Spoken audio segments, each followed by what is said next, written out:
पहले समस्त पृथ्वी पर अपना शासन हुआ करता था। उस शासन की ध्वजा को सदैव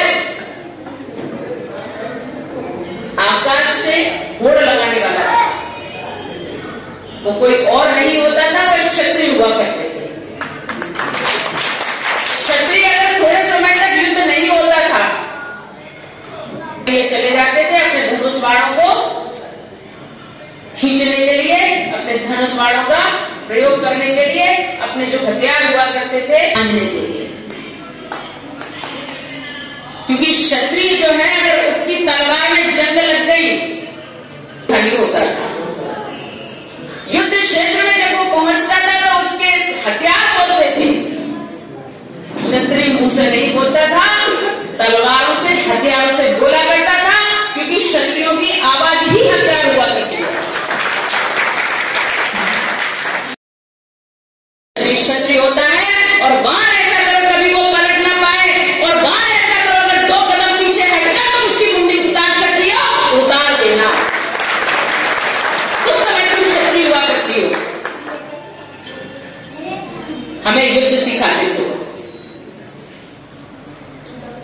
युद्ध का अर्थ नियुद्ध सिखाते थे, लाठी सिखाते थे, शारीरिक सौष्ठव के लिए तमाम सारी योग सिखाते थे, खेल सिखाते थे, दौड़ाते थे। कहते चोर को भी भागना पड़ता है और सिपाही को भी भागना पड़ता है, तो मैं अपने देश के लिए सिपाही बनना है।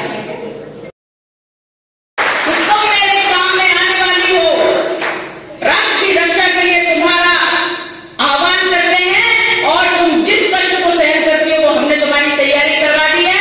अब तुम जाओ, राष्ट्र की रक्षा करो। समाज चेतना की आवश्यकता है, राष्ट्र जागरण की आवश्यकता है। हिंदुत्व अगर जीवित है तो विश्व जीवित है, हिंदुत्व अगर जीवित है तो राष्ट्र की हमारी पहचान जीवित है। हिंदुत्व अगर जीवित है तो धर्म ध्वजा जीवित है। हिंदुत्व अगर जीवित है, धर्मशास्त्र धरा धर्म धरोहर सब निश्चित रूप से सुरक्षित है, नहीं तो कोई सुरक्षित नहीं है। वसुधैव कुटुंबकम की भावना वीरता के द्वारा ही दिया गया है, और अगर नहीं दिया जाता तो एक गाल पर कोई चाटा मारता तो दूसरा कर देते। हम किसी का उदाहरण नहीं ले रहे हैं, किसी का नाम नहीं ले रहे हैं। क्षत्रिय को अगर किसी ने आंख पर दिखा दी तो उसकी गर्दन उतार देना चाहिए। इसे क्षत्रिय को कहते हैं, तभी समाज की रक्षा हो सकती है। और अहिंसावाद किसी कमजोर व्यक्ति का हथियार नहीं। अहिंसा जो होता है वो वीरता को ही आभूषण होता है, वीरता का आभूषण होता है। अगर किसी ने क्षमा किया है तो वो निश्चित रूप से वीर है, क्योंकि वो क्षमा करने लायक होना चाहिए। कोई दारू पिए पड़ा है, उसको किसी ने लात मार दी तो वो कहना चाहे वो तुम्हें क्षमा कर रहे हैं, क्या वो क्षमा है? नहीं।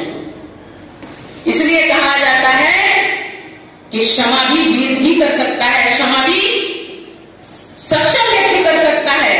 और अगर कोई ऐसा लटपटाना व्यक्ति क्षमा करता है तो समझ लेना चाहिए ये नाटक है या ये भीरू है, अकर्मण्य है। मैं सिर्फ इतना कहना चाहती हूं कि